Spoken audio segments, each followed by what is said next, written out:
भाषावार प्रांतों की जब रचना हुई, गुजरात की भाषा गुजरात हुई, महाराष्ट्र की भाषा महाराष्ट्र मराठी हुई, तो ये इस तरह के वक्तव्य करना एक तो पूरे देश में एक धार्मिक जो ये हो रहा है, पूरा धार्मिक इतना बड़ा गड़बड़ हो रहा है, ये भाषा का उसमें बीच में डाल के इनका मकसद क्या है? मराठी लोगों को कम आंकने का मतलब क्या है इनका? ये सवाल मुझे देवेंद्र फडणवीस जी भी पूछना है, जो पूर्व मुख्यमंत्री और अभी के उप मुख्यमंत्री एकनाथ जी शिंदे उनसे भी पूछना है, और अजित दादा से भी यही पूछना है क्या ये सारी चीजें आपको मान्य है? अगर नहीं है तो आरएसएस के नेता सुरेश भैया जी है, उनके ऊपर कार्रवाई करिए, उनके ऊपर भी एफआईआर दाखिल करिए, क्योंकि ये हमारे अस्मिता, मराठी भाषा के अस्मिता का सवाल है और हम ये बर्दाश्त नहीं करेंगे। मैं मराठी बात करूँ सर, हिंदी वाला क्लियर है एक बार सर, क्या इसमें उठाएंगे इस मुद्दे को आप? आते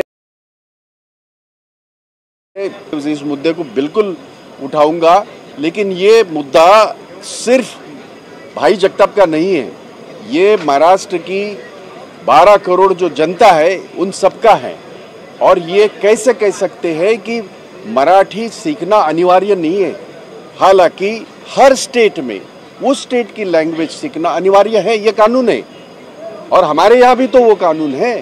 तो इस तरह की ऊंची बातें करना, इस तरह की ये आरएसएस का यही एजेंडा है जो वो चलाने की कोशिश कर रहे हैं। हम उनको महाराष्ट्र में चलाने नहीं देंगे। एक सवाल है अबू आजमी पर, लगातार मांग हो रही है कि अबू आजमी की गिरफ्तारी होनी चाहिए। कल देवेंद्र जी ने सदन में कहा कि 100% गिरफ्तारी करेंगे, इस पर आपका क्या?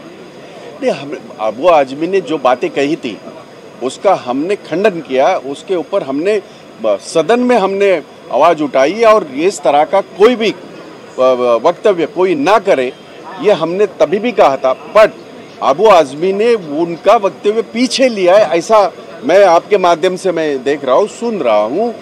अब उनके ऊपर तभी भी हमने हाउस में कहा था एफआईआर होना चाहिए, पर अबू आजमी को जो न्याय है वही न्याय कटकर को और राहुल सोलापुर को भी लगता है, वो कहाँ छुपे हैं? वो मुंबई की पुलिस, महाराष्ट्र की पुलिस ढूंढ नहीं निकालती क्या? उन्होंने जिस प्रकार से छत्रपति शिवाजी महाराज के बारे में वक्तव्य किया है, उनका पूरी तरह जो अपमान किया है, उनको क्यों ये नहीं कहते?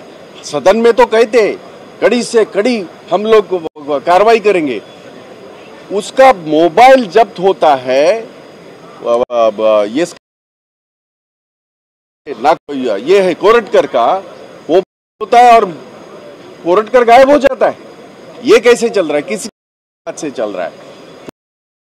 न्याय को लगाया जा, वही न्याय ये दोनों को, राहुल ये हो, सोलापुरकर हो या प्रशांत कोरटकर हो, दोनों को अरेस्ट होना चाहिए, उनके ऊपर होनी चाहिए, उनको भी जेल में डालना चाहिए। मराठी सांगा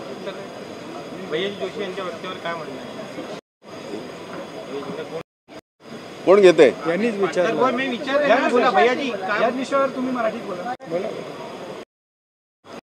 एक दुर्दैवी वक्तव्य, दुर्दैवी ह्याला म्हणता येत नाही। आरएसएसचे एक मोठे नेते सुरेश भैयाजी यांनी एक वक्तव्य केल्याचं माध्यमांच्या माध्यमातून आम्हाला समजतंय। विशेषतः याच्यावर मी पाहिलं, इलेक्ट्रॉनिक मीडियावर मी पाहिलं, आणि त्यांनी असं म्हटलंय की मुंबईच्या घाटकोपरची भाषा ही गुजरातीच असू शकते, ती मराठी नाही, आणि त्याच्या पुढे जाऊन त्यांनी आणखीन की मराठी भाषा शिकलीच पाहिजे असं जरूरत नाही। त्यांना मी सांगू इच्छितो, देवेंद्र फडणवीसांना आणि या सरकारला प्रश्न विचारू इच्छितो, हा आरएसएसचा एजेंडा म्हणजे तुमच्या सरकारचा एजेंडा आहे का?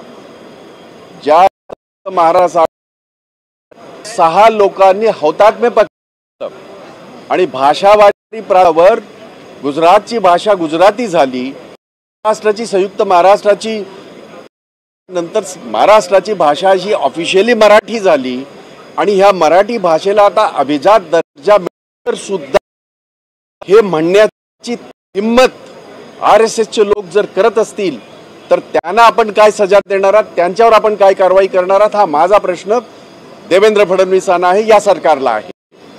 हा छत्रपती शिवाजी महाराजांचा महाराष्ट्र आहे, 12 कोटी मराठी जनतेचा महाराष्ट्र आहे। आम्ही देशातल्या इतर राज्यातल्या कुठल्याही भाषेत केलेलं नाही, त्या पोर्टल आहे आणि आमच्या मराठी भाषेवर आक्षेप घेण्याचं पाप आणि हिम्मत सुरेश भैयाजी कसं दाखवतात हा प्रश्न या सरकार त्यांच्या या विचाराचं त्यांच्या वक्तव्याची जोरदार खंडन करतो, निषेध करतो आणि सरकारला इच्छितो पद्धतीने विरोधात जो काय गदारोळ चाललाय ज्यांच्यावर कारवाई करत केली नाही। मग अबू आझमी असो, अबू आझमीचं मी सगळ्यांनी ठरवलं होतं, सगळ्या दोन्ही सभागृहामध्ये ठरलं होतं, परंतु कारवाई झालेली नाही। त्याच सुद्धा FIR दाखल झालेत पण त्याच्यावर कारवाई काही नाही।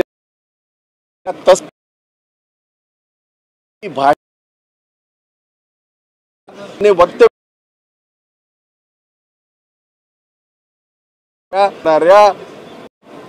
सुरेश भैयाजी आहेत त्यांच्यावर सुद्धा दाखल करा, त्यांच्यावर सुद्धा कारवाई करा। ही मी हा प्रश्न वरच्या सभागृहात करणार आहे आणि मला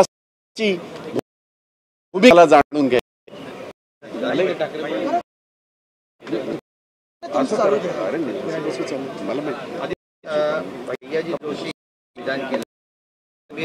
गंभीर विधान आहेच, मी याच्यावर बोललो होतो, पण आज आत्ता मी आपल्याकडे पोडियमवर एवढ्यासाठी चाललेलो आहे कारण आपण आत्ता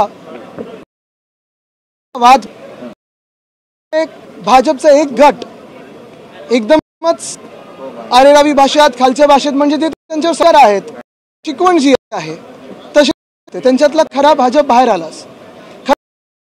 आमचे आमदार जाधव साहेबांनी एक मुद्दा मांडला होता, मुख्यमंत्र्यांची भूमिका विचारली होती आणि मुख्यमंत्र्यांनी भूमिका सांगितली की भाषा असेल मराठी, महाराष्ट्राची भाषा असेल ही मराठी पाहिजे। सुरेश जोशी यांच्यावर वक्तव्य पाहूनच करतील, लगेच मी उठतो सांगत उठलो होतो की मुख्यमंत्र्यांचे आभार मानायला सांगितली।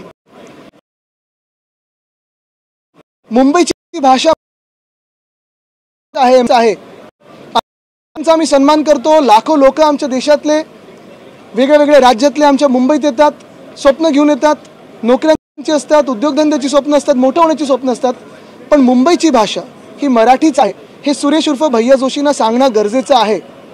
पण मुख्यमंत्र्यांचे आभार मानत असतानाच ज्या भाजपच्या गटात पोटदुखी आहे, म्हणजे आतापर्यंत आम्ही नुसतं ऐकायचो की भाजपात घुसपूस चालू आहे, पण एकदम उठले आणि अंगावर कुठे असेल ते आलेलं आहे। पण आजोबांनी ठामपणे त्यांना सांगितलं की हिंदुस्थान पाकिस्तान मॅच आम्ही होऊ देणार सारखं नवाज शरीफचा केक खाऊन आले नव्हते पाकिस्तान माझे आजोबा, तसंच जयशंकर आणि अनुराग सिंग